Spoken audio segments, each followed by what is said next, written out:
Di para sahabat itu, kaum muslimin, yang terbayang bagi mereka itu adalah infak. Yang terbayang bagi mereka adalah sebuah kebahagiaan, keselamatan di akhirat yang kekal dan abadi di sisi Allah tabaraka wa taala. Semua kita boleh klaim sekarang. Kamu cinta Nabi? Cinta Ustaz. Cinta Nabi? Cinta Ustaz. Termasuk saya. Cinta Nabi? Cinta. Dapat tahunya besok di akhirat. Maka apa kata Nabi sallallahu alaihi wasallam? Amalur rajuli biyadihi. Penghasilan yang terbaik adalah pekerjaan yang dilakukan oleh seseorang dengan tangannya sendiri. Wa kullu bai'in mabrur. Dan setiap jual beli yang mabrur. Ini aktivitas ini membantu saya di akhirat atau akan menyulitkan saya di akhirat.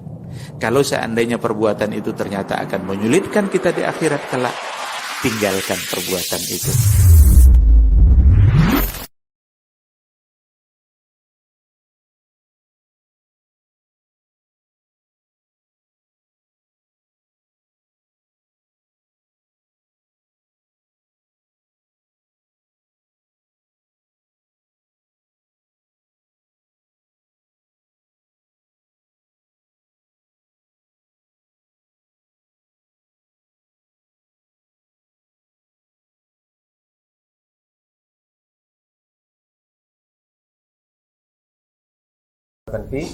Kama yuhibbu rabbuna wa yarda wa amma ba'd.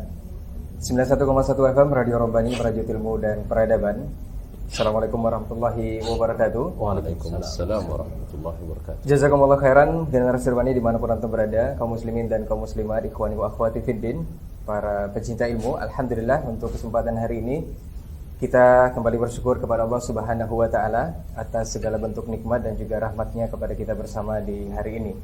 Kemudian salawat dan salam kepada Nabi Muhammad sallallahu alaihi wasallam selaku kedua kita dalam kehidupan. Kita bermohon juga salawat ini bisa selalu tersambung hendaknya kepada seluruh keluarga beliau, kepada para sahabat dan juga kepada orang-orang yang tentunya istiqomah di atas ajaran dan sunnah-sunnah beliau hingga hari kiamat kelak. Baik, generasi Robbani dimanapun antum berada, kaum muslimin dan kaum muslimat, ikhwani wa akhwati fiddin, ataupun para pecinta ilmu, para pemirsa yang menyaksikan melalui laman live streaming di Kampar Mengaji TV dan banyak lagi channel dakwah yang insyaallah untuk hari ini menyiarkan program perdana kita di 2021, yakni Diktat, Dialog Keilmuan Islam bersama Ustadz. Alhamdulillah kita berhasil menghadirkan 3 narasumber kita.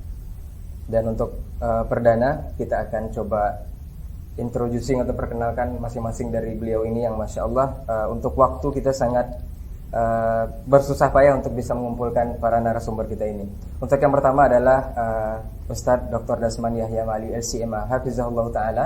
Assalamualaikum Ustadz. Assalamualaikum warahmatullahi wabarakatuh. Sehat Ustadz ya? Alhamdulillah. Kemudian Ustadz Dr. Helmi Basri LCMA Hafizahullah Ta'ala. Ustadz, Assalamualaikum Ustadz. Assalamualaikum warahmatullahi wabarakatuh. Sehat Ustadz ya? Alhamdulillah.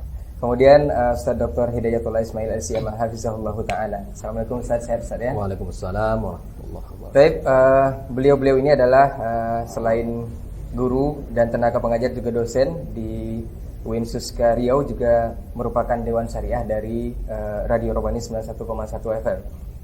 Dan Alhamdulillah untuk waktu beliau kita sempatkan untuk kesempatan hari ini.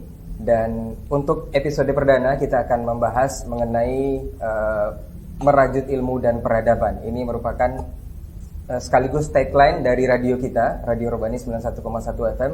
Seperti apa dan bagaimana dan kenapa Radio Robbani mengusung 91,1 FM ini mengusung merajut ilmu dan peradaban. Nanti kita akan kupas lebih tuntas dengan ketiga narasumber kita ini dari sisi spesifikasi mungkin keilmuan beliau masing-masing. Dan untuk antum ketahui semua generasi Robbani dimanapun antum berada, antum juga bisa menyimak kita di website di radiorobbani.com. Antum bisa mengakses kita melalui Linktree dan juga antum bisa mengunduh aplikasi resmi kita di Radio Robbani ini di Play Store. Dan untuk sesi terakhir nanti antum juga bisa bersoal jawab mengenai hal yang disampaikan seputar ilmu dan peradaban ini. Antum bisa ke 0812 73 335531 melalui pesan singkat di WhatsApp. Nanti kita akan bacakan dan insya Allah nanti akan dijawab oleh masing-masing narasumber sesuai dengan pertanyaan yang antum berikan. Baik, sebelum kita ke masing-masing narasumber, perlu juga diinformasikan bahwa alhamdulillah kita semua Untuk Robani dan tim itu alhamdulillah negatif dari COVID-19 dan kita tetap senantiasa menjalankan protokol kesehatan untuk COVID-19 ini. Baik, untuk tidak memperpanjang mukadimah Ustaz, barangkali kita langsung saja dan kita buka majelis kita ini, mudah-mudahan diberkahi Allah Subhanahu wa taala dengan ucapan basmalah. Bismillahirrahmanirrahim. Baik, Ustaz, untuk perdana kita ke Dr. Dasman Yahya Mahdi LCM Hafizahullah taala dulu. Ini pertanyaan barangkali yang sudah mewakili seluruh pendengar kita yang selama ini setia mendengarkan 91,1 FM, yaitu kenapa Radio Robani 91,1 FM ini mengusung tagline atau tema merajut ilmu dan peradaban. Karena dikenal sebagai radio dakwah, kenapa tidak seperti tagline-tagline radio yang lain ya? Memang notabene-nya itu menonjolkan Al-Quran dan Sunnah. Apakah ini merajut ilmu dan peradaban bukan Al-Quran dan Sunnah? Itu seperti itu, Ustaz. Jadi mungkin dari sisi ilmu hadis atau seperti apa dan bagaimana perlu dijelaskan sedikit, Ustaz. Fadhal, Ustaz. Bismillahirrahmanirrahim. Assalamualaikum warahmatullahi wabarakatuh. Waalaikumsalam Alhamdulillah wahdah wassalatu wassalamu ala man la nabiyya ba'dah wa ala alihi wa ashabihi wa man ihtada bihudah. Amma ba'du. Pertama kita bersyukur pada Allah SWT atas taufiq, atas hidayah dan hidayah yang diberikannya kepada kita bersama. Mudah-mudahan senantiasa menemani kita sampai hari kita dijemput, hari kita berpulang kepadanya. Mari kita bersyukur pada Allah SWT pada pagi yang cerah ini. Mudah-mudahan juga secerah hati kita dengan Islam dan iman. Amin. Dan mudah-mudahan masuk dalam doa Nabi, Allahumma barik li ummati fi bukuriha. Ya Allah, berilah keberkahan pada waktu pagi umatku. Kita bisa bertemu melalui udara, melalui media, melalui Radio Robani 91,1 FM atau live streaming. Mudah-mudahan pertemuan ini pertemuan yang diberkahi, pertemuan yang bermanfaat dan menjauhkan daripada salah dan khilaf serta mudarat. Minta izin kepada dua ustaz kita, Ustaz Dr. Hilmi Basri RCMA dan Dr. Hidayatullah RCMA yang sudah masyhur, yang sudah dikenal alhamdulillah dengan baik di kalangan masyarakat Riau secara khusus dan mungkin juga di sebagian negeri di negara Republik Indonesia ini. Tadi mengangkat atau pertanyaannya kenapa Radio Robani 91,1 FM mengangkat tagline merajut ilmu dan peradaban. Ini sebenarnya adalah hasil kesepakatan kita bersama ketika menghidupkan kembali Radio Robani ini, dan dengan harapan mudah-mudahan menjadi salah satu sarana berbagi ilmu yang memang ini adalah sangat dianjurkan dalam Islam, dan Nabi alaihi salatu wassalam adalah disuruh oleh Allah SWT selalu berdoa kepadanya meminta ilmu, dan Nabi juga mengajarkan kita berdoa untuk ditambahkan ilmu. Allahumma 'allimna ma yanfa'una wanfa'na bima 'allamtana wa zidna ilma. Kenapa mengangkat tagline merajut ilmu dan peradaban? Pertama, yang kita maksud dengan ilmu di sini adalah seperti kata ulama as-salaf, di antaranya Abdurrahman ibn Mahdi, juga diriwayatkan daripada Sufyan ats-Tsauri alaihi rahmatullah, bahwasanya idza dzukiral ilmu inda salaf fal muradu al-kitab wa sunnah. Jadi apabila disebut ilmu, maka yang dimaksud adalah ilmu kitab wa sunnah. Dan ilmu al-kitab as-sunnah ini adalah ilmu mencakup ilmu dunia dan akhirat.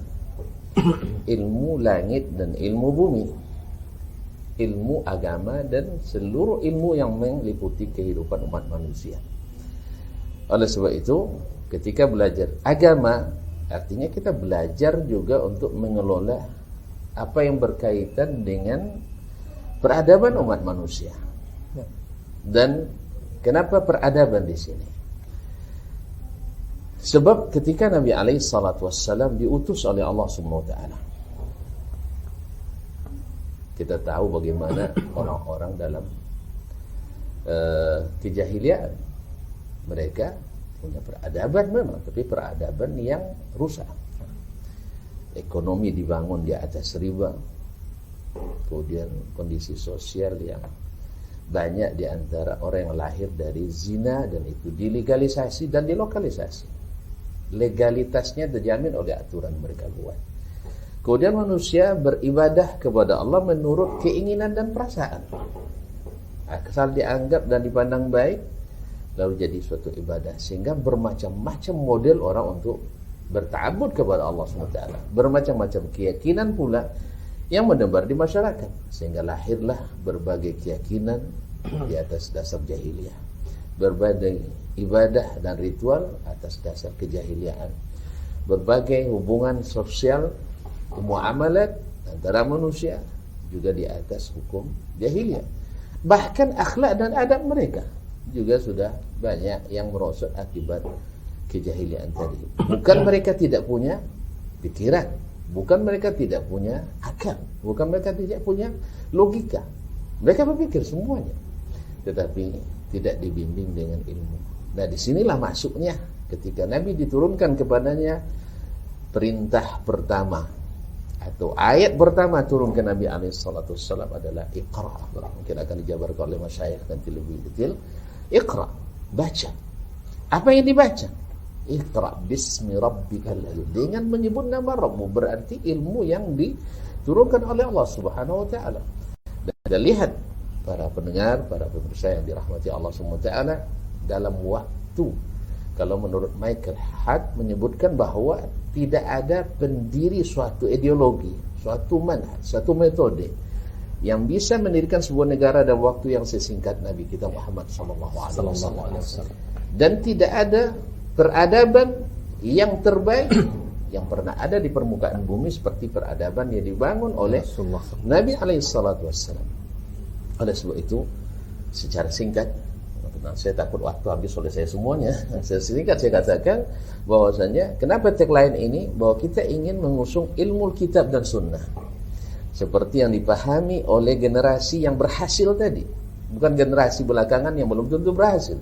Kita sekarang bisa saja menafsirkan Al-Quran dan Sunnah menurut kita, tapi penafsiran yang mereka praktekkan, walaupun ada istilahnya at-tawabi' wal mutaghayyirat, tapi mutaghayyirat ini bukan hal-hal yang sifatnya nafsi, tapi ada ijtihad. Hal-hal yang sifatnya dinamis, bukan hal yang sifatnya statis, keyakinan sepertinya, atau ibadah yang sudah dibuat, tidak. Oleh sebab itu, maka kita angkat merag ilmu dan peradaban, mudah-mudahan kita bisa memperbaiki yang rusak di sekarang dan menumbuhkan yang baik semakin menjadi baik dengan ilmu yang kita warisi dari Nabi alaihi salatu wassalam, tentu saja sesuai dengan kemampuan yang Allah berikan kepada kita. Barangkali secara singkat, barangkali ditambahkan oleh masyayikh nanti. Terima kasih. Baik, jazakallah khairan Ustaz untuk jabarannya mengenai kenapa Radio Rabbani 91,1 FM ini mengusung tagline atau tema merajut ilmu dan peradaban. Berharap dengan ilmu yang memang sesuai dari Al-Quran dan Sunnah dan pemahaman para salafus saleh ini bisa merubah peradaban, atau setidaknya menjadikan peradaban Islami seperti yang kita rasakan pada saat sekarang ini yang sudah diusung oleh Nabi Muhammad SAW. Barangkali kita langsung saja kepada Ustadz kita yang berikutnya. Ini dari sisi maqasid sepertinya untuk Ustadz Dr. Helmi Basri LCMA Hafizahullah Ta'ala. Ini bagaimana pula pandangannya Ustaz? Bismillahirrahmanirrahim. Kedua. Alhamdulillah, salatu wassalamu ala Rasulillah. La haula wala quwwata illa billah. Terima kasih atas waktu dan pertanyaannya. Tema kita pada pagi hari ini berbicara seputar merajut ilmu dan peradaban. Peradaban itu di dalam bahasa Arab sering diistilahkan dengan al-hadarah. Al-hadarah itu kalau kita kembalikan kepada teks hadis, memang menunjukkan sebuah makna yang di situ ada kemajuan. Maka ada hadis Nabi yang berbunyi, la yabi' al-badi lil hadir. Tetapi ternyata itu saja tidak bisa membawa kepada peradaban yang sesungguhnya. Harus diikutkan dengan al-ilmu was-thaqafah. Tadi sudah dikatakan bahwa setiap dikatakan ilmu, sallim wa barik ala Muhammad. Semoga kita senantiasa bisa meningkatkan kecintaan kita dengan mengikuti Rasulullah sallallahu alaihi wasallam dengan apa yang telah beliau sampaikan dan contohkan dan diikuti oleh para sahabatnya di dalam kehidupan mereka. Para masyayikh yang telah memulai pembicaraan tentang tema yang sangat agung, guru kita Dr. Rasman Yahya Ma'ali LCMA yang telah berbicara dari sisi kenapa kita harus mengangkat ilmu dan peradaban dalam dakwah kita, dalam radio kita ini. Dari sisi hadisnya adalah dibahas, kemudian dilengkapi oleh guru kita Dr. Helmi Basri yang sudah sangat sempurna gitu ya. Mereka menyampaikan. Jadi kalau ibarat gelas yang diisi dengan air, kalau sudah pun tidak perlu lagi ditambahkan, nanti tumpah dia gitu kan. Yang sudah ada sudah sangat banyak, yang sudah disampaikan sungguh sangat luar biasa. Namun sebagai bentuk musyarakah kita bersama di pagi ini, saya ingin sedikit ya kembali mengajak bahwa kalau ada kaitannya dari sisi sirah ataupun sejarah, maka kemudian kita harus melihat kembali kepada kehidupan Rasulullah sallallahu alaihi wasallam dengan para sahabatnya yang sudah memulai peradaban ini dengan sangat luar biasa. Namun ada satu hal yang mesti kita ingat para kaum muslimin yang dimuliakan Allah, sekakan sejarah itu hari ini tidak mendapati posisi yang cukup dalam kehidupan kita. Bahkan belajar sejarah itu seperti membosankan dalam kehidupan, karena yang dibicarakan angka kemudian tempat tanpa kita memandang ibrah dari yang Allah ingin sampaikan pada sejarah tersebut. Kita belajar dalam Al-Quranul Karim, kita belajar dari firman Allah Azza wa Jalla, yang mana Al-Quran itu sendiri sepertiganya itu adalah kisah, dan itu isinya adalah sejarah, yang mana kisah-kisah itu menjadi kurikulum dalam perjuangan peradaban. Maka hari ini kita harus mengembalikan itu. Allah memberikan dalam kitab sucinya ya berbagai macam kisah dan kehidupan orang-orang zaman dahulu. Kita lihat sepertiganya adalah kisah. Dengan inilah artinya apa? Allah Subhanahu wa taala menjadikan Muhammad sallallahu alaihi wasallam dan para sahabatnya hadir di tengah peradaban yang sungguh luar biasa, dan Allah hadirkan mereka dengan sebuah ungkapan kuntum khaira ummatin ukhrijat linnas. Dengan kisah-kisah itulah, dengan sejarah-sejarah umat terdahululah Nabi alaihi wasallam yang menghadirkan peradaban. Buktinya kita lihat ketika di akhir-akhir tahun keempat atau di awal tahun kelima, kita lihat intimidasi kepada Rasulullah SAW sudah semakin ketat dan kencang, sudah semakin dahsyat. Lisan-lisan yang tidak lagi sopan kepada Rasulullah, kalimat-kalimat yang sangat buruk disematkan kepada Nabi dan para sahabatnya. Tidak hanya intimidasi kata-kata, namun intimidasi itu sudah berubah kepada intimidasi fisik. Bahkan banyak di antara para sahabat yang merasakan betapa hari itu sangat dahsyat. Kita sebut saja seperti Bilal bin Rabah, kemudian Ammar bin Yasir dan lain sebagainya, banyak sahabat Nabi SAW yang mendapatkan intimidasi, yang mendapatkan kesulitan ketika dakwah ini sudah disampaikan oleh Rasulullah SAW, maka rintangan sangat dahsyat. Yang menarik adalah Allah sebagai Rabb kita tidak membiarkan kondisi itu berlalu. Maka dengan hikmahnya Allah memberikan kurikulum kepada Nabi kita sallallahu alaihi wasallam. Kita lihat di antara ayat-ayat yang turun di awal-awal perjuangan Rasulullah kota Mekah itu, salah satunya surat Al-Kahfi. Surat Al-Kahfi itu berisikan 4 kisah besar, 4 kisah yang luar biasa. Yang ini perlu pembahasan sendiri ya, untuk membahas ibrah dan hikmahnya. Di antaranya yang 4 itu adalah kisah Ashabul Kahfi sendiri. Kemudian kisah Nabi Musa dan Khidir ya. Dan kisah 2 pemilik kebun ya saudara. Dan terakhir adalah kisah Zulkarnain. Ini kisah-kisah yang sangat luar biasa di dalam Al-Qur'anul Karim. Nah, ketika Rasulullah sallallahu alaihi wasallam melihat ya, kondisi umat Islam dan perjuangan yang sangat dahsyat di zaman itu, maka kemudian akhirnya Rasulullah SAW memerintahkan para sahabat-sahabatnya untuk mencari tempat baru yang bisa melindungi jiwa mereka, yang bisa membuat mereka hidup nyaman di dalam syariat. Maka dalam ungkapan yang masyhur Nabi SAW mengatakan ya, untuk di Habasyah itu ada sebuah raja, seorang raja yang tidak menzalimi satu orang pun yang tinggal bersamanya. Ini kalimat Nabi yang masyhur dalam kalimat beliau. Maka kemudian ya para sahabat yang mulia akhirnya dari kisah-kisah yang Allah hadirkan dalam surah Al-Kahfi tadi ya, dari Ashabul Kahfi yang mereka yang meninggalkan negeri yang sudah tidak lagi kondusif untuk menjalankan syariat mereka, maka kemudian Rasulullah sallallahu alaihi wasallam ya memerintahkan para sahabatnya untuk berhijrah ke Habasyah. Ini yang kenal dengan hijrah pertama kaum muslimin. Ya, hijrah keduanya adalah ke kota Madinah Al-Munawwarah, yang kota Madinah merupakan kota peradaban. Yang mudah-mudahan satu saat nanti bisa kita angkat sebagai tema kita di sini, berbicara di Madinatul Munawwarah sebagai kota peradaban.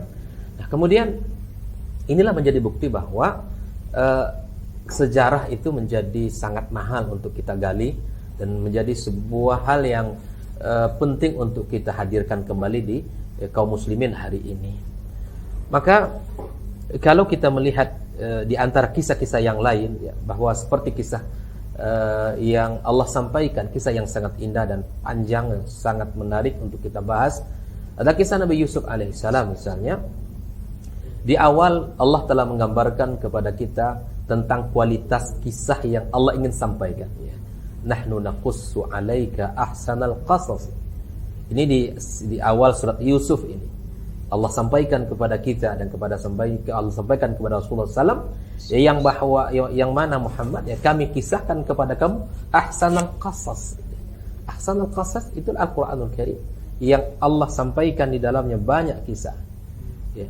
Maka kemudian ini harus kita kembalikan dalam sejarah peradaban kita. Kalau kita ingin berbicara tentang mengembalikan peradaban itu, maka kita harus kembali kepada wahyu tadi, kepada Al-Quran yang mana isinya adalah kisah-kisah yang menjadi instrumen terpenting untuk mengalihkan peradaban. Kita tidak bisa berbicara tentang peradaban hari ini yang di mana kita sudah berada pada titik di mana kita berada dalam tekanan paradigma sekuler yang sangat luar biasa gitu. Maka mengembalikan kita harus untuk segera mempelajari wahyu Allah Azza wa Jalla.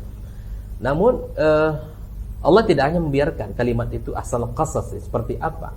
Di akhir surat Yusuf Allah juga menggambarkan 111 itu ya, ditutup dengan kisah yang mana Allah katakan ya laqad kana fi qasasihim ibratun liulil albab.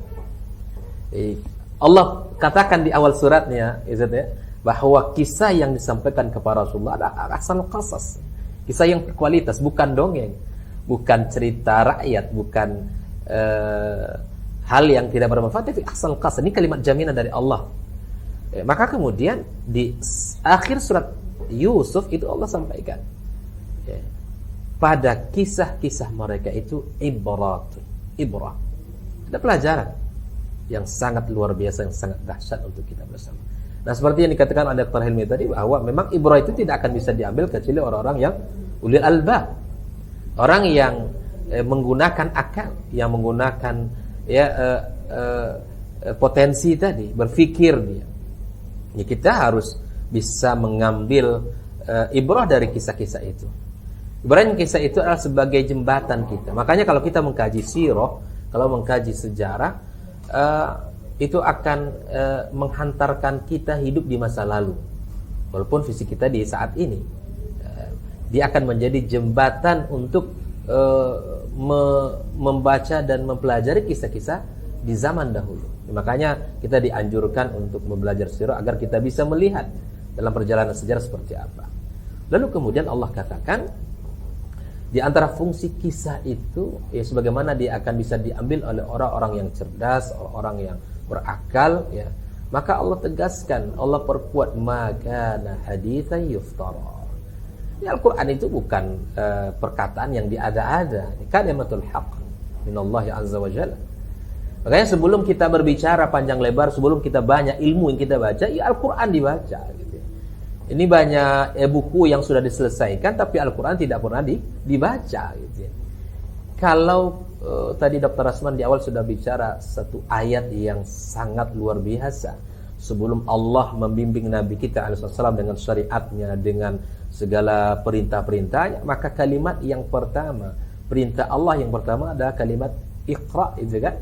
Iqra bismi rabbikal ladzi khalaq. Luar biasa. Inilah kalau kita ingin membangun peradaban, maka kita harus membaca. Karena apa yang kita baca, nah di sini lagi yang mesti kita harus kita tekankan gitu ya. Makanya Al-Qur'an itulah yang harus kita baca. Kan kata-kata Iqra ya, kata-kata qara'a yaqra'u, dan bahkan qira'atan masdar, bahkan Quran itu ya kata-katanya sama saja. Qara'a yaqra'u qira'atan, pada akhirnya Quran yang itu harus kita baca berulang-ulang. Dia tidak bisa ngaji nguping begitu saja, tidak bisa. Quran harus dipelajari, harus dibaca, diulang-ulang, sehingga akan menjadi ibrah bagi kita ya, sehingga menjadi ibrah. Maka kalau kita menginginkan peradaban, maka kita harus membaca. Apa yang kita baca adalah kalamullah. Di antara isinya kalamullah itu sepertiganya adalah kisah, yaitu adalah kurikulum di dalam menghadirkan peradaban kita. Allah katakan maka kana haditsan yuftara. Ya, Al-Quran itu bukanlah hadis ya, perkataan yang diada-ada oleh Allah SWT. Ini harus kita kembali kepadanya. Walakin kata Allah, tasdiqal ladzi baina yadayhi, yang membenarkan semua apa yang sudah ya, yang ada sebelum ini. Kebenaran Al-Quran itu mutlak. Tidak bisa kita pungkiri, itu sebuah hal yang patut untuk kita yakini bersama. Bahkan kata Allah, lanjutkan ayat ini ya, sebagai penguat bahwa Al-Quran adalah sebagai panduan ya, kemudian kisah itu juga menjadi kurikulum bagi kita. Maka di dalam Al-Quran itu Allah katakan wa tafsila kulli syai', apapun dimensi apa saja yang ingin kita kaji ada di dalam Al-Quran itu. Dimensi akhlak, Al-Quran memiliki banyak ayat tentang akhlak. Dimensi ilmu, kata-kata ilmu dalam Al-Quran itu lebih daripada 105 ayat. Bahkan kalau kita lihat dari padanan kata ilmu itu lebih dari 744 ayat. Ini menunjukkan bahwa Al-Quran merupakan kitab ilmu yang utama dan pertama. Dia sendi ilmu. Sekali lagi saya katakan, jangan kita berbicara banyak hal ya. Udahlah, kita jangan banyak ngobrol lah. Al-Quran itulah yang menjadi inti daripada ilmu itu. Maka menjadi kurikulum bagi kita hari ini. Bicara aspek masyarakat di dalam Quranul Karim banyak sekali ayat bicara tentang masyarakat, bicara tentang dimensi keluarga. Apalagi Al-Quran memiliki banyak ayat bahkan Allah kisahkan di dalam Al-Quranul Karim untuk memperbaiki keluarga kita, tokoh-tokoh dan orang-orang hebat yang baik itu dari nabi, para nabi yang Allah hadirkan ya, kisah-kisah keluarga mereka. Bahkan ada orang yang bukan nabi, Allah hadirkan kisah yang sangat dahsyat dalam Al-Quranul Karim sebagai bentuk panduan bagi kita bersama. Bicara tentang seseorang pribadi itu juga banyak ayat. Bicara tentang ekonomi tadi, bicara tentang muamalah, bicara tentang konsep kenegaraan, bagaimana ya amanah kemudian ditegakkan, itu semuanya membenarkan wa tafsila kulli syai'. Semua dimensi itu telah dijelaskan di dalam Al-Quran. Tinggal sekarang umat Islam untuk menggali daripada semua apa yang Allah hadirkan dalam Quranul Karim. Di samping dia sebagai pembenaran, kemudian di samping penjelasan yang rinci dalam Al-Quran, dia juga kata Allah hudan, petunjuk. Al-Quran sebagai petunjuk. Kalau hari ini kita ingin menggunakan sesuatu, kita mencari petunjuk. Katakan kalau kita ingin membeli alat ya, barang elektronik, kalau kita ingin memakainya agar alat ini elektronik selamat, kita mengikuti petunjuk langkah yang telah dijelaskan. Begitu kita dalam Islam. Kalau kita ingin selamat dunia akhirat, maka ikutilah petunjuk Allah Subhanahu wa taala. Ikutilah petunjuk yang paling benar ya.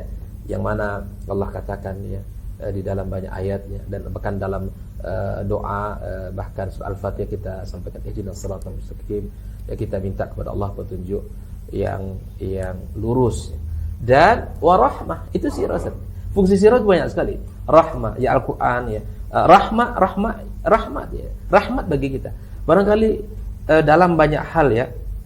Dalam banyak hal kita bisa menyampaikan langsung ketika ada kekhilafan, kekeliruan, kita bisa menyampaikan kalimat langsung. Tapi dengan sirah, dengan kisah yang kita sampaikan, itu akan lebih mengena.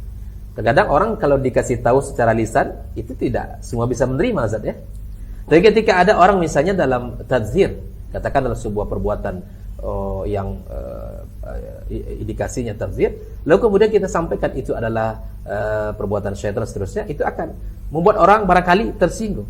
Tapi ketika kita ambil satu kisah yang di situ kisahnya adalah tentang tadzir, maka kemudian di akhir cerita kita bisa katakan, silakan diambil ibrahnya dari kisah tadi. Itu akan mengena, itu rahmah. Itu sangat memberikan dalam banyak pelajaran. Dan yang terakhir kata Allah Subhanahu wa taala ya, liqaumin yu'minun. Ada sisi keimanan yang patut yang akan menggerakkan keimanan kita. Para masyayikh yang saya muliakan, bahwa sekali lagi di kaitan ilmu dan peradaban jelas ya, sangat terkait erat dengan kehidupan dan sejarah Nabi yang mulia, manusia yang terbaik ya. Dan itu semuanya di panduannya tidak terlepas daripada kalamullah wa azza wa jalla. Kalau kita ingin mengembalikan peradaban, maka kita kembali kepada kitab suci kita yang ilmu yang orisinil, gitu ya, ilmu yang orisinil itu wahyu Allah Subhanahu wa taala. Barakallahu fikum. Baik, jazakumullah khairan Ustaz untuk jabarannya mengenai dari sisi sirah.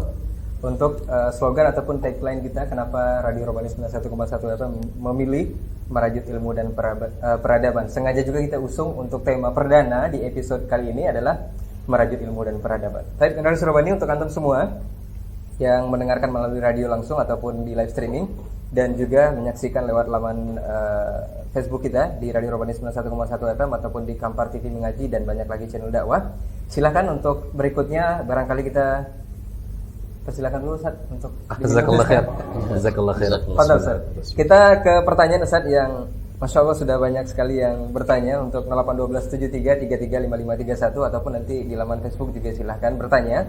Untuk perdana kita coba jawab. Ini dari 0852781390 sekian. Ini pertanyaan cukup panjang sekali Ustaz. Nanti silahkan Ustaz yang mana yang mau menjawab. Assalamualaikum warahmatullahi wabarakatuh Ustaz. Waalaikumsalam warahmatullahi. Semoga Allah memberkati Ustaz-Ustaz semuanya. Ana hamba Allah di Pekanbaru Ustaz.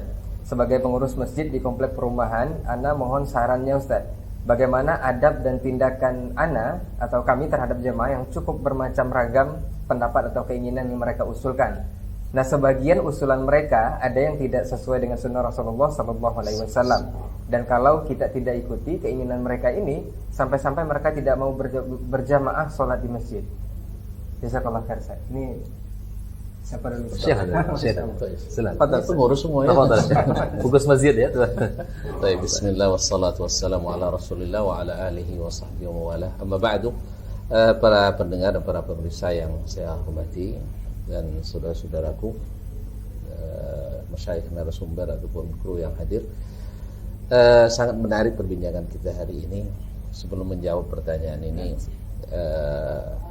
apa yang disampaikan oleh Dr. Helmi, Dr. Hidayatullah, ingatkan saya pada suatu ungkapan bahwa kita dalam membangun peradaban ini la budda an nakuna muttassilina bil asl, ghairu munfasilina 'anil asl. Kita mesti selalu berkaitan dengan asal peradaban Islam itu sendiri, yaitu zaman dahulu as-salaf, tanpa harus memisahkan diri pula dari zaman sekarang. Jadi kita hidup di zaman kita. Jadi ada hal-hal yang harus kita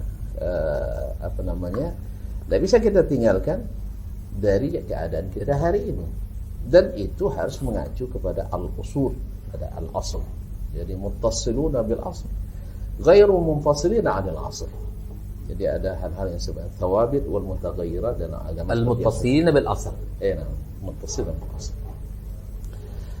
Kembali kepada pertanyaan. Kemudian saya ingin tadi sebelum terlupa mengucapkan terima kasih sebesar-besarnya kepada saudaraku yang punya kreasi untuk melakukan acara ini, Pak Cip dan rekan-rekan, Pak Ray, ada Ustaz Adnan dan lain-lain yang kreasi, yang beraktivitas untuk melakukan acara ini. Mudah-mudahan Allah tuliskan kesuksesan. Amin, amin.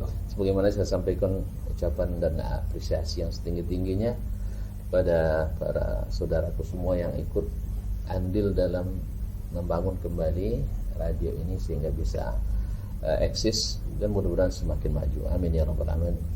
Dan segala semua yang telah memberikan bantuan moral, material dan sebagainya. Kembali ke pertanyaan tentang menjadi pengurus masjid.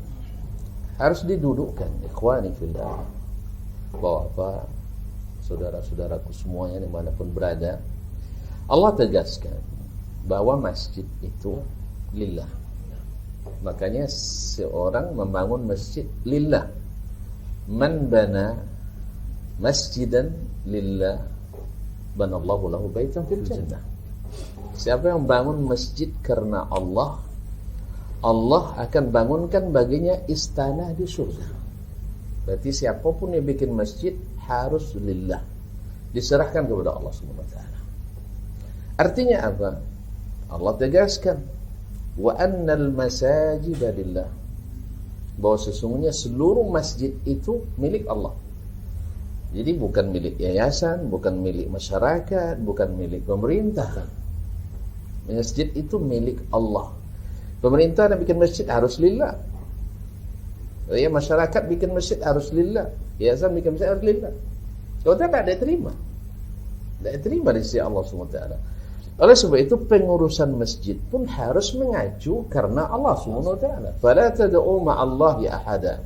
Jangan kalian menyeru, jangan kalian beribadah bersama ibadah kepada Allah kepada yang lain.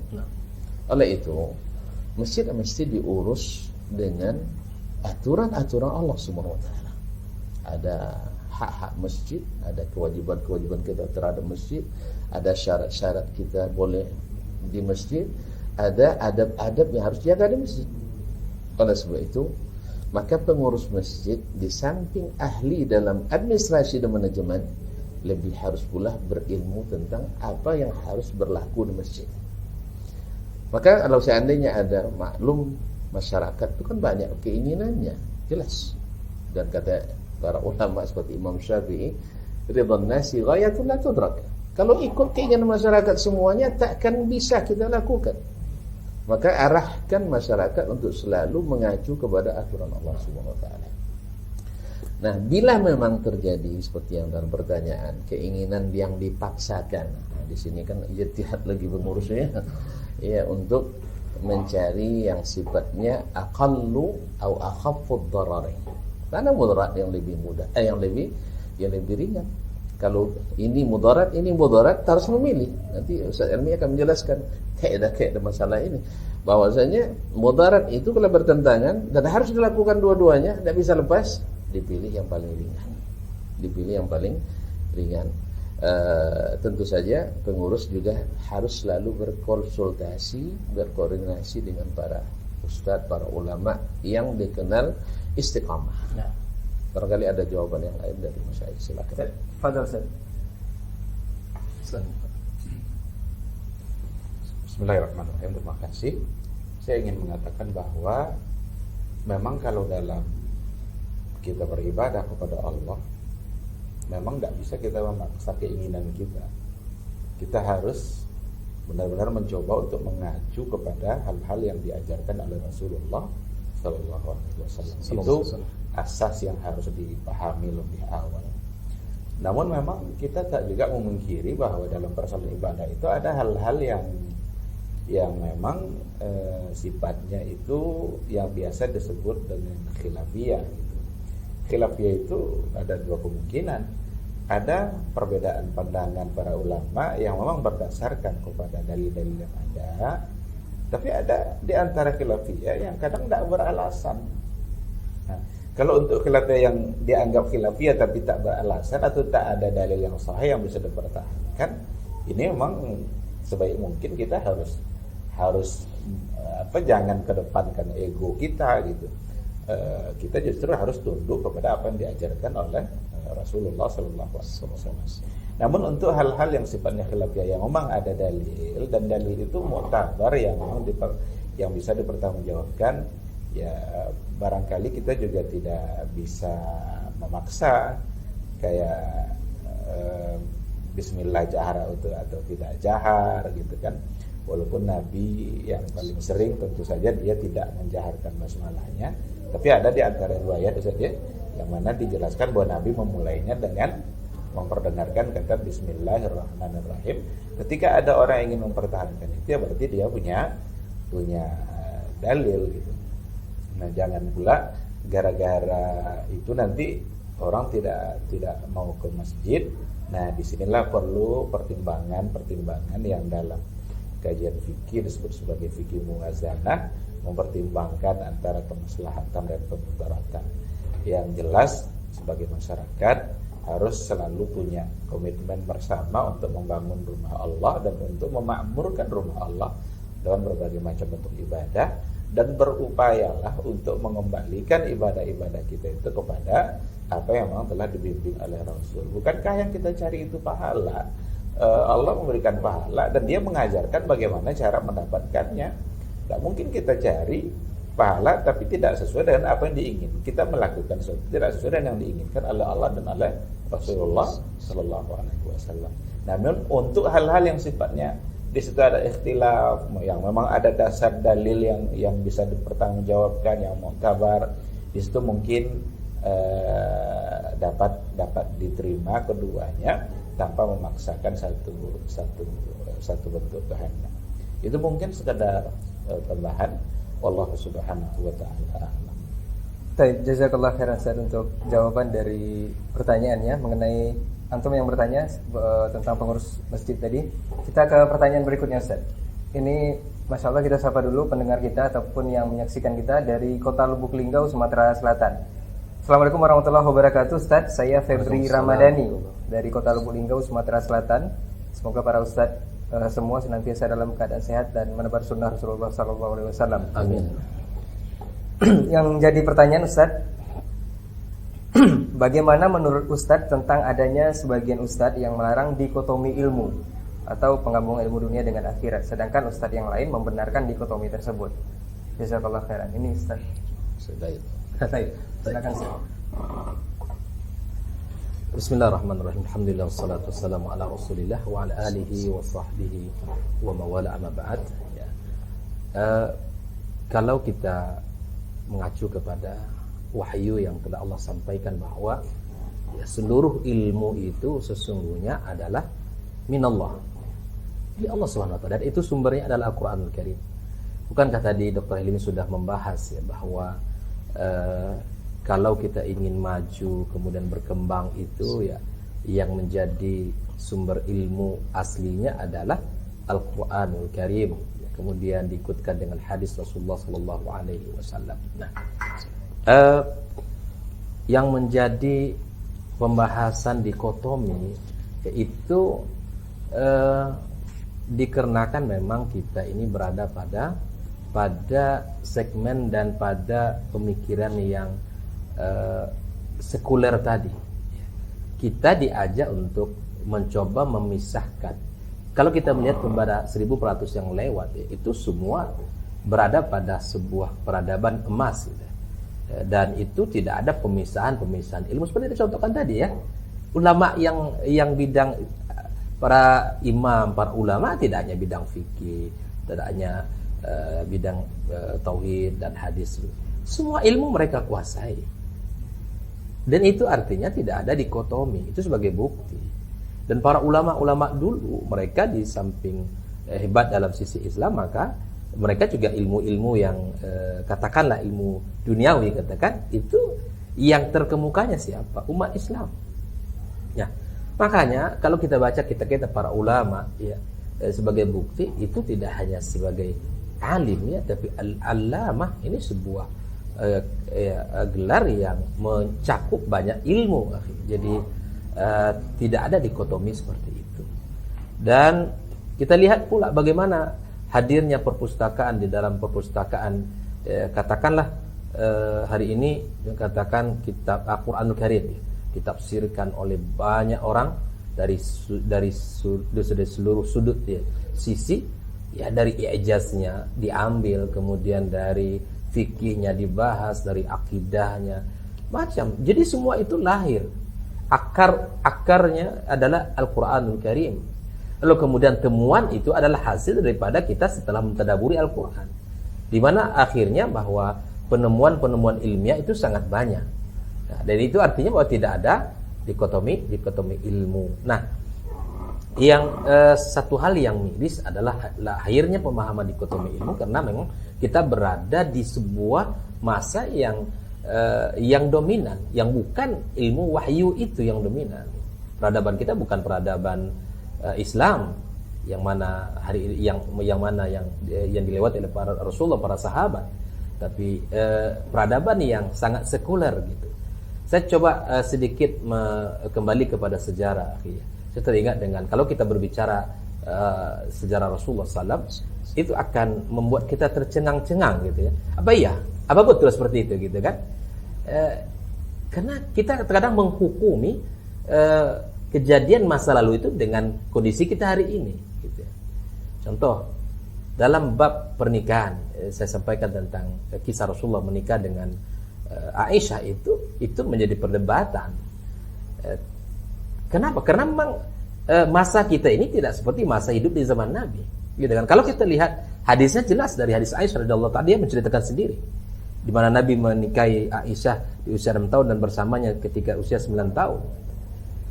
Kenapa? Terkadang umat, kalau Yahudi Nasrani sudah jelas mereka tidak akan mempersalahkan, jelas itu. Iya, ada di antara kaum muslimin yang mempermasalahkan, bahkan malu untuk mengatakan itu, padahal sumbernya jelas, ya, Sahih Bukhari, jelas hadisnya. Nah, kenapa kita mempermasalahkan bab ini? Karena memang kita tadi menghukum masa lalu itu dengan kondisi kita hari ini. Seakan-akan sebuah kejahatan besar kalau menikahi seorang di bawah umur. Ini masalahnya kita hari ini, gitu ya. Lahirnya dikotomi, perbedaan. Ya, hari ini Islam, ya, sejak dulu Islam ya membahas bahwa peradaban kita itu dibangun dengan alimul ghaib wasyahadah. Itu tidak bisa dipisahkan. Tidak bisa dipisahkan. Fisik dan metafisik tidak bisa dipisahkan dalam bab Islam. Itu semua harus dirangkum untuk menghadirkan tadi. Makanya ketika hanya melihat fisik saja, itulah akhirnya dikotomi itu. Namun ketika kita sambungkan bahwa ada alamul ghaib yang itu merupakan sebuah keyakinan kita, maka akhirnya itulah yang akan mengikat ilmunya semua. Jadi tidak bisa kita pisahkan. Ini cukup banyak ya kisah yang bisa kita ambil bahwa contoh yang bisa kita pelajari, yang kita lihat bahwa ilmu tidak bisa dikotomi, tidak bisa dipisah-pisahkan. Makanya hari ini kita sudah mulai semangat kaum muslimin untuk mengawali pendidikan anak mereka Al-Quranul Karim. Lalu ujungnya nanti mereka seperti apa, ahli bidang apa, itu tidak ada masalah. Yang jadi masalah hari ini adalah ketika ilmu ini adalah dunia. Kalau nanti suruh anak ngafal Quran itu nanti dunia sengsara. Kayak seperti dia aja yang menjamin rezeki gitu kan. Ini seuzon kepada Allah Azza wa Jalla. Jadi kalau anak cerdas kemudian nanti harus belajar ini, belajar ilmu ini, ilmu itu agar dunianya hebat. Karena seakan dipandang kalau ilmu dunia yang nanti dipelajari ya dia akan tumbuh dengan kemampuan dan kesanggupan dan seterusnya. Ini adalah efek daripada dikotomi tadi. Akhifillah, bahwa yakinlah Anda tidak ada dikotomi ilmu. Hadirnya tema kita ilmu peradaban dalam rangka untuk yang menyatukan itu. Tidak ada yang terpisah antara ilmu duniawi dan ilmu ukhrawi atau dikotomi ilmu tadi. Wallahu ta'ala bisawab. Baik, jazakallah khairan. Baik, ditambahkan oleh Ustaz. Fadhil Ustaz. Terima kasih. Pertanyaannya sangat urgen dan penting sekali. Dan apa yang dijawab oleh Syekh juga sudah sangat sempurna. Cuma saya ingin memperkuat di sini. Kita memang seperti kata beliau tadi hidup di masa pandangan orang terhadap ilmu itu, paradigma yang dikatakan ilmu itu memang sudah sangat jauh dari yang diinginkan oleh Allah SWT. Di mana profesionalisme ilmu, spesifikasi ilmu atau spesialisasi ilmu yang sifatnya keduniaan itu lebih mendapat tempat daripada yang ilmu-ilmu agama. Alhamdulillah pada masa kita ini, akhir-akhir ini sudah mulai ada kesadaran, dan alhamdulillah ini yang kita bangun. Tidak ada dikotomi ilmu. Yang ada adalah prioritas ilmu. Ini harus ada. Karena sesungguhnya ilmu itu semakin bernilai tergantung kepada objek apa yang dibahas dalam ilmu tersebut. Maka ilmu yang sifatnya rakaiz, yang merupakan pondasi, itu tentu lebih hebat daripada ilmu yang hanya sekedar aksesoris sebagai penyempurna. Artinya tahu kita dengan ilmu ini tak merubah atau tidak merusak iman kita atau menambah keimanan kita, dan tidak tahunya juga tidak merugikan kita. Tapi ada ilmu yang siapa yang tidak menuntutnya rugi dunia dan akhirat. Maka para ulama menyebut ada 4 rakaiz agama ini. Yang pertama adalah al-aqaid, al-umur al-qadiyah. Ini yang paling wajib dipelajari sebelum pelajari apapun. Makanya ulama kita mulai dari zaman Nabi SAW berdakwah memulai dengan akidah. Nabi disebutkan 13 tahun di Madinah fokus pada akidah, walaupun selama dakwanya mendakwakan akidah, dan seluruh ibadah diarahkan kepada akidah, fikihnya ke akidah. Makanya mustahil bahwa para ulama-ulama fikih kita bukan ahli akidah. Mereka semua ahli akidah. Cuman kenapa tidak ada tulisan? Waktu itu pemahaman semuanya selamat, pemahaman semuanya lurus, tidak perlu ditulis kaedah-kaedah. Tapi setelah pemahaman banyak menyimpang dan ada pengaruh-pengaruh subhat dari luar, akhirnya terjadilah berusahalah ulama membuat kaedah-kaedah, ada yang lurus, ada yang tidak lurus. Ini yang pertama. Yang kedua adalah al-umur al-ibadiyah, yaitu yang berkaitan dengan ibadat. Setelah akidah tidak ada ilmu ibadat, dan ini jauh lebih penting dari ilmu-ilmu yang lain. Walaupun Imam Syafi'i mengatakan bahwa ilmu tib itu thuluthul ilm, sepertiga ilmu, ya. Tetapi harus didahulukan ilmu akidah, ilmu ibadah dulu daripada yang ini. Karena ilmu tib ini tanpa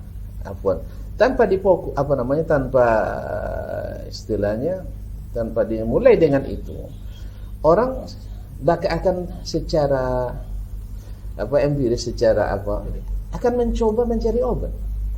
Kan itu semuanya hasil uji coba semuanya. Ya, banyak di antara mereka otodidak. Ilmu sains ini juga otodidak. Listrik dan sebagainya otodidak. Bisa dipelajari tanpa ada dalil Al-Quran dan Sunnah. Tetapi kalau ini harus ada dalilnya. Maka itu yang kedua, masalah ibadah. Yang ketiga, masalah muamalat. Seperti yang dijelaskan dengan jelas oleh Ustaz Elmi tadi, harus mengacu kepada aturan-aturan Allah SWT. Walaupun bersifat dinamis pelaksanaannya, tetapi hukumnya harus mengacu kepada yang sudah statis.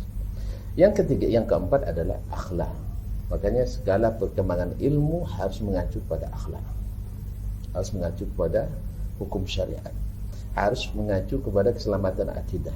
Dan bila ada ilmu yang merusak akidah, itu bukan ilmu, tidak boleh dituntut. Misalnya sekarang ilmu pedukunan yang boleh dinaikkan orang, sampai ada pula persatuan dukun Nusantara.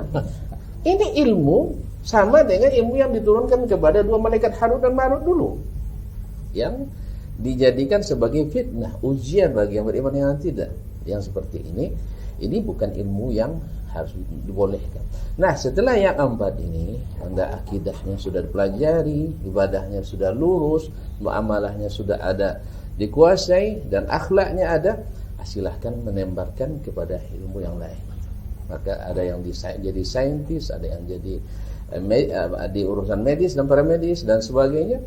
Tapi itu dimaksud skala prioritas. Yang 4 ini diprioritaskan dulu.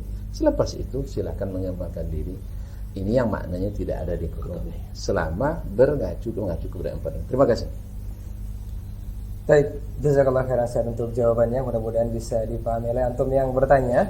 kita informasikan untuk antum semua generasi Robani bisa menyimak kajian ataupun program kita ini lagi nanti di relay kita ulang lagi di malam hari, antum bisa mendengarkan secara baik ataupun secara full. Kita ke pertanyaan selanjutnya, Ustadz. Masya Allah, ini pertanyaan sangat banyak sekali. Ini alhamdulillah. Bismillah. Assalamualaikum warahmatullahi wabarakatuh, Ustadz. Alhamdulillah kami sangat bersyukur dengan kehadiran Radio Robani 91,1 FM. Ini untuk pertanyaan pertama, makna dari nama radio ini. Barangkali sudah ini pembahasan kita, Ustadz, ya. Kemudian Robani itu apa maksudnya, Ustadz? Kemudian kenapa frekuensinya memilih angka 91,1, padahal ini 91,1 ini angka rescue dari beberapa negara di Eropa. Ini seperti apa, Ustaz?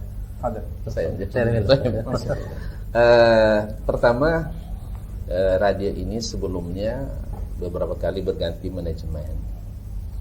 Jadi karena nama ini sudah akrab di telinga pendengar, sebenarnya pada awalnya masih menyambung frekuensi yang lama, yang sudah 91,6 ya. Enggak, 95,6. 91,6 ya dulu.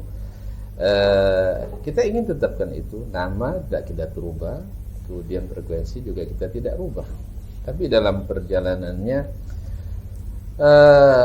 ada penertiban dari pihak Balmon ya, Balmon, Balai Monitoring Radio, kemudian lembaga penyiaran, komisi penyiaran daerah, kemudian juga harus merubah frekuensi juga, sehingga dijatahkanlah ada beberapa frekuensi.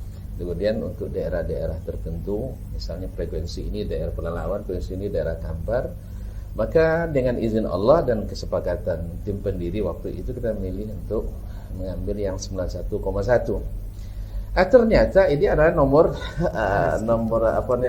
kecemasan, emergensi rupanya.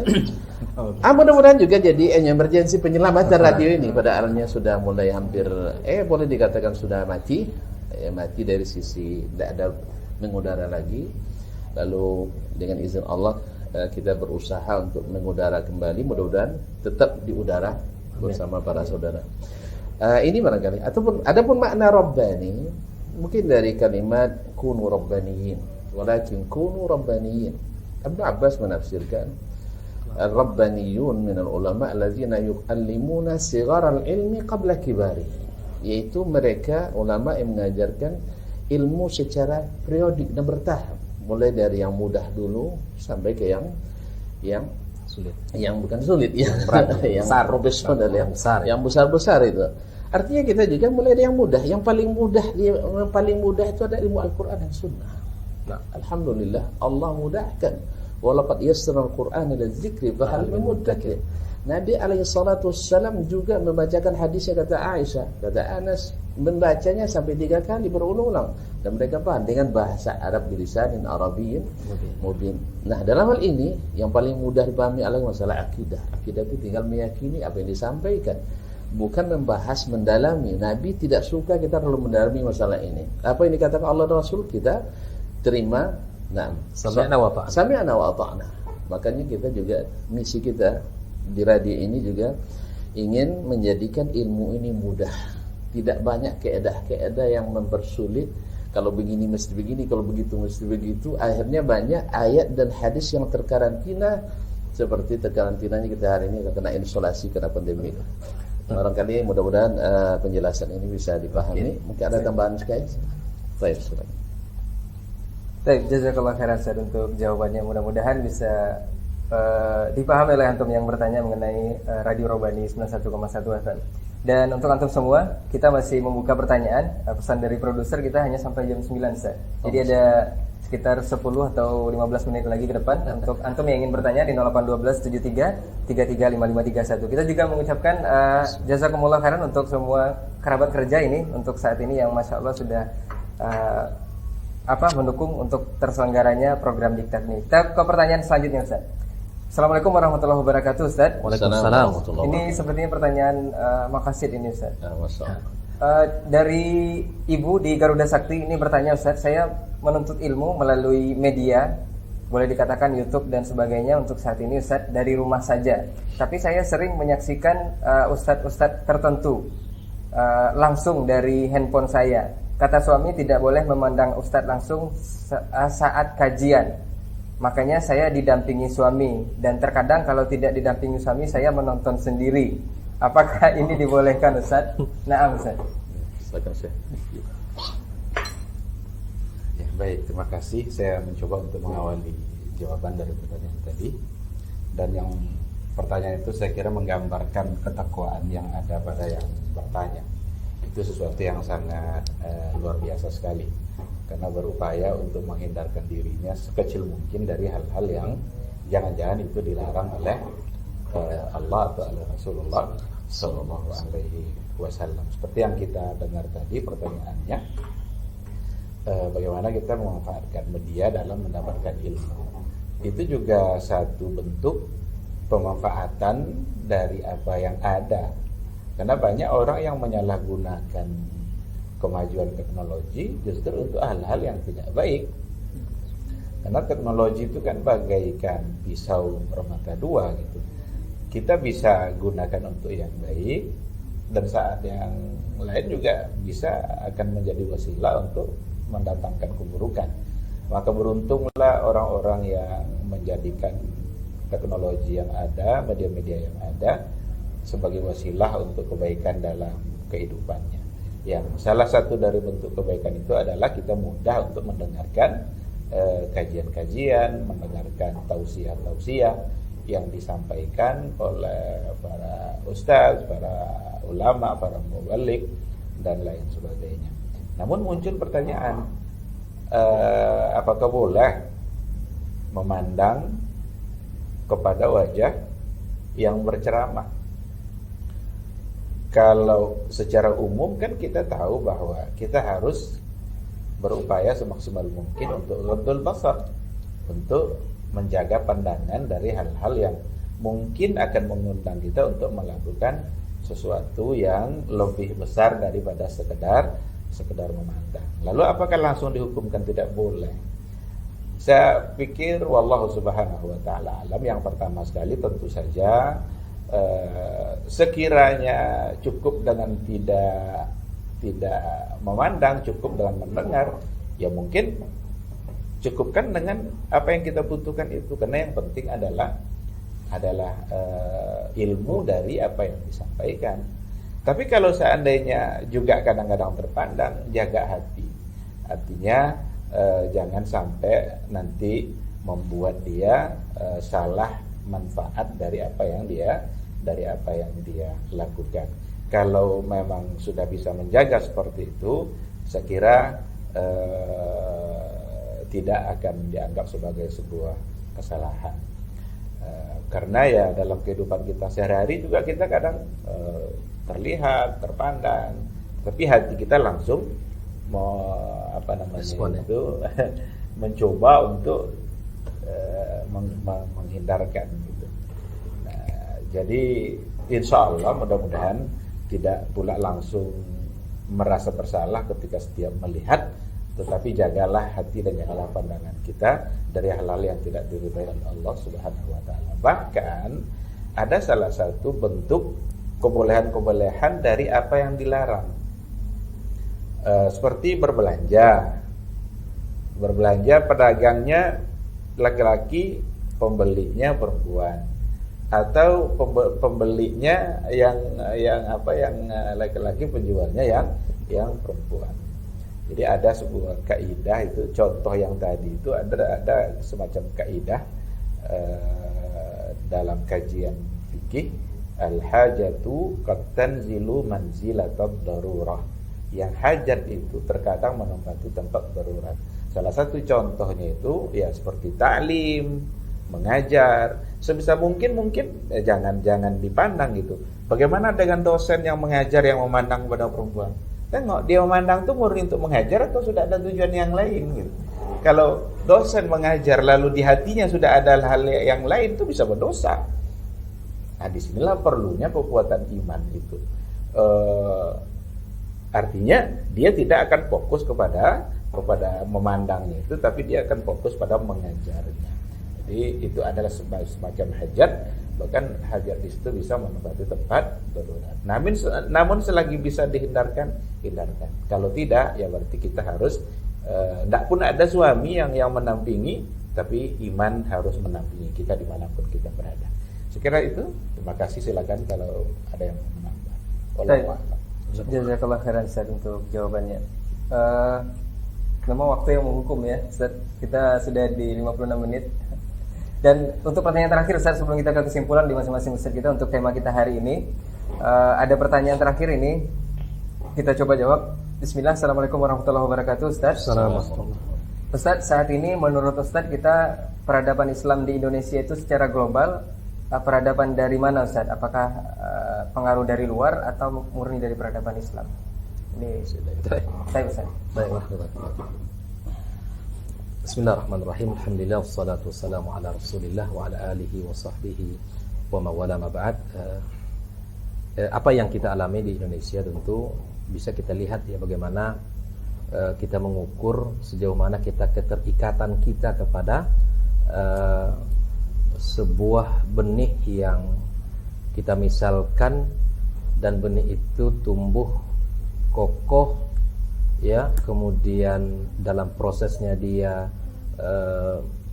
rindang kuat, dan kemudian dia menghasilkan buah yang ranum, dan itu adalah gambaran Al-Quran. Di dalam firman Allah Subhanahu wa taala, Allah sampaikan sebuah ayat ya, ka syajarat ka kalimatan thayyibah ya, kalimatan thayyibah ka syajaratin thayyibah ya. Jadi peradaban ini memang peradaban yang inilah yang Allah gambarkan ya.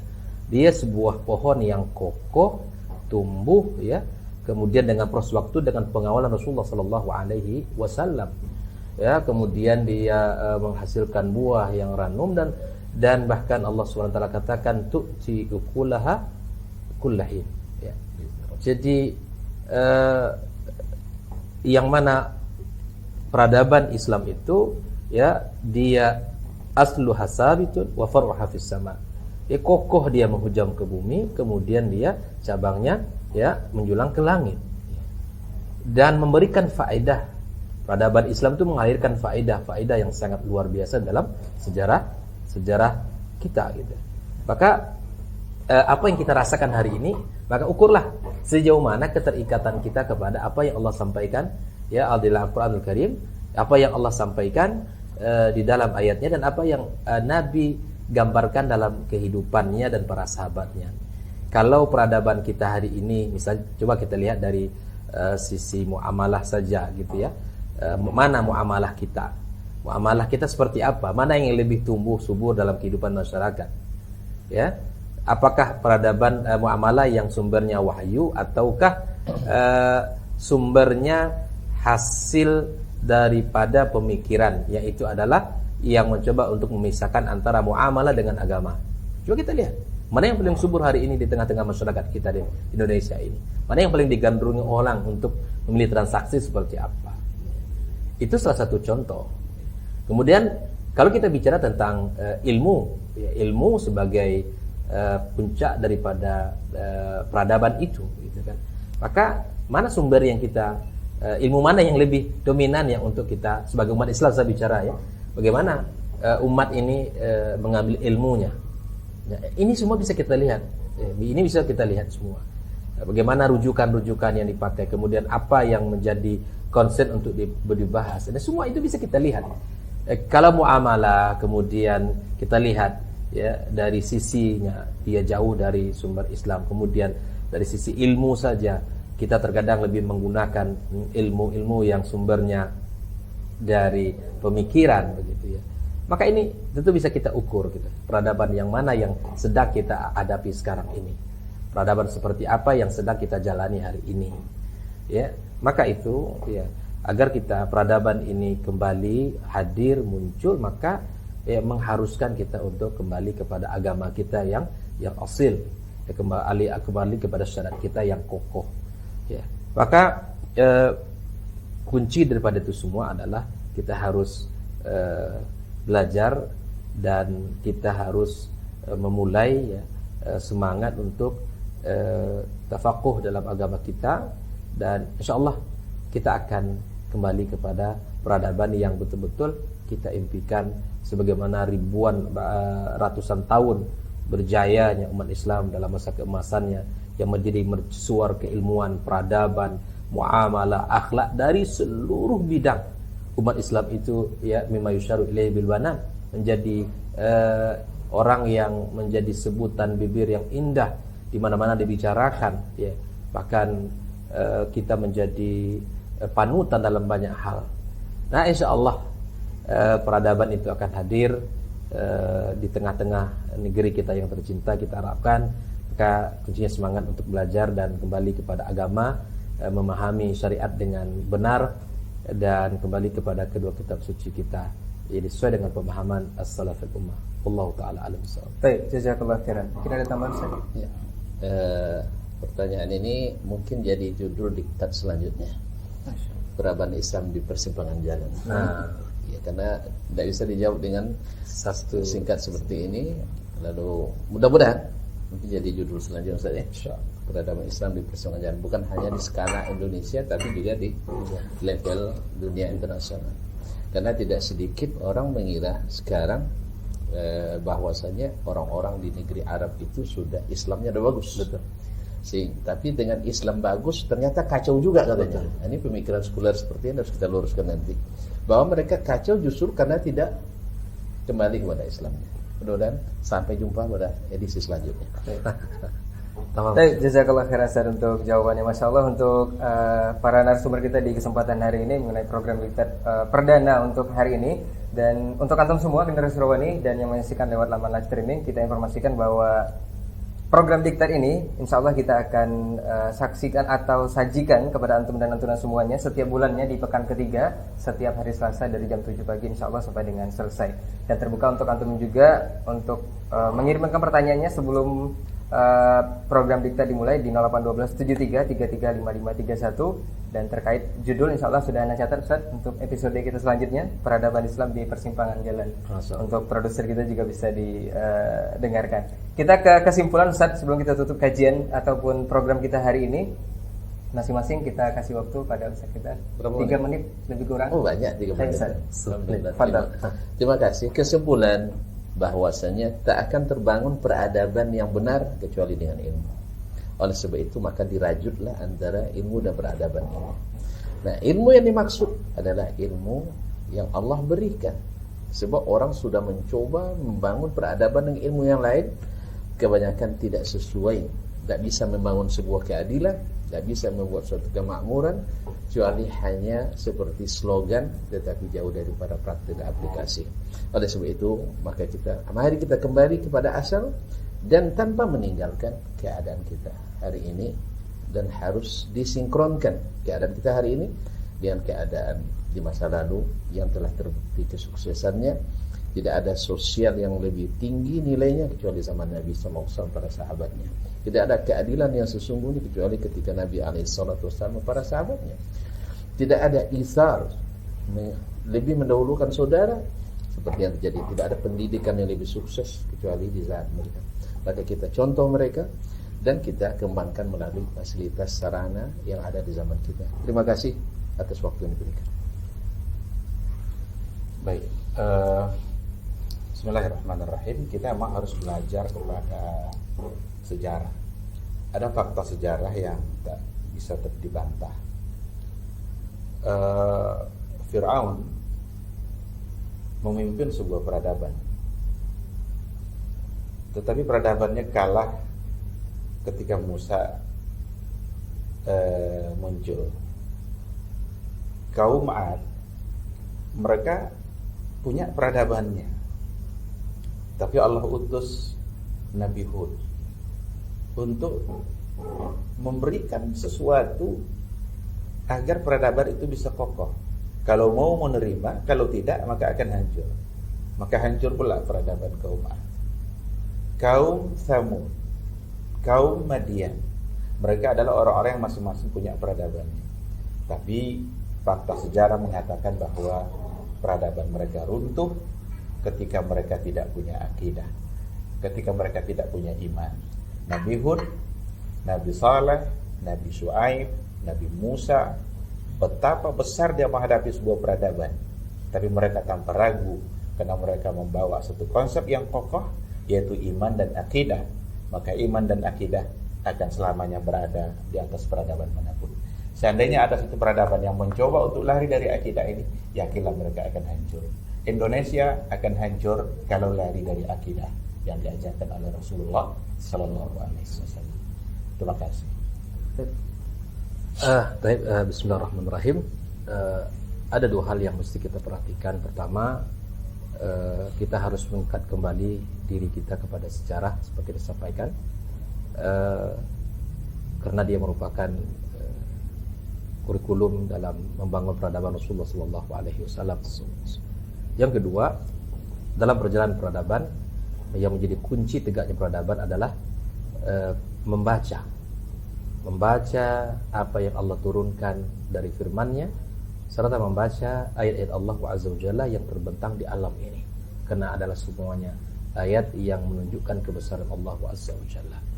Nah, yang kedua, setelah membaca, dua kali perintah membaca Allah sebutkan, maka Allah kemudian memberikan pesan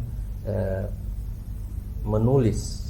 Bahkan bagi orang yang mengatakan bahwa ayat yang turun setelah al-alaq itu adalah al-qalam, maka Allah ikat setelah perintah membaca dua kali, kemudian Allah Subhanahu wa taala ayat setelahnya bersumpah dengan al-qalam itu sendiri, bahwa keilmuan harus dirajut dengan tulisan-tulisan.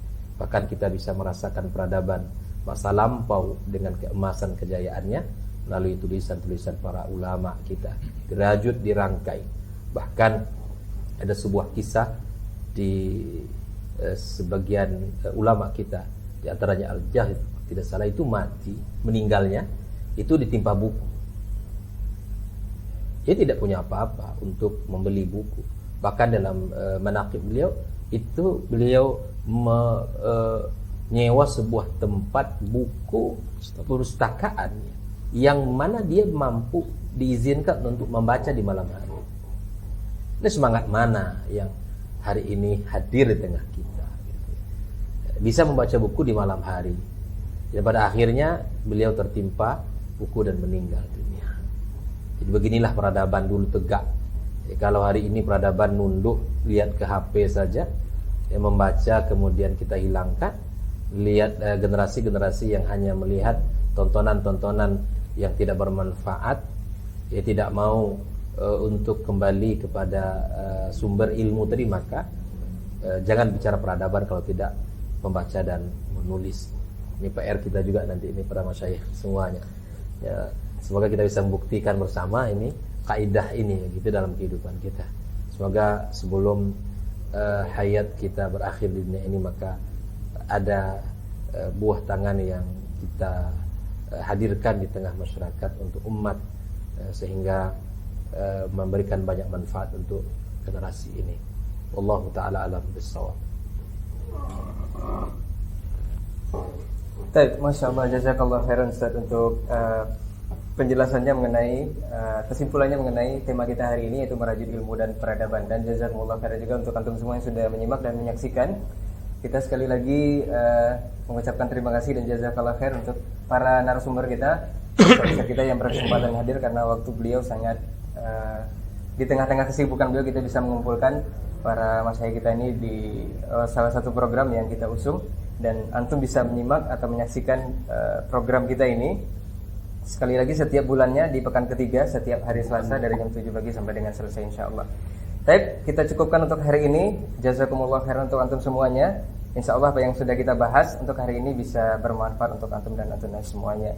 Apa untuk semua salah kata dan khilaf bicara kita tutup dengan doa kafaratul majelis. Subhanakallahumma wa bihamdika asyhadu an la ilaha illa anta astaghfiruka wa atubu ilaik. Assalamualaikum warahmatullahi wabarakatuh. Waalaikumsalam warahmatullahi wabarakatuh.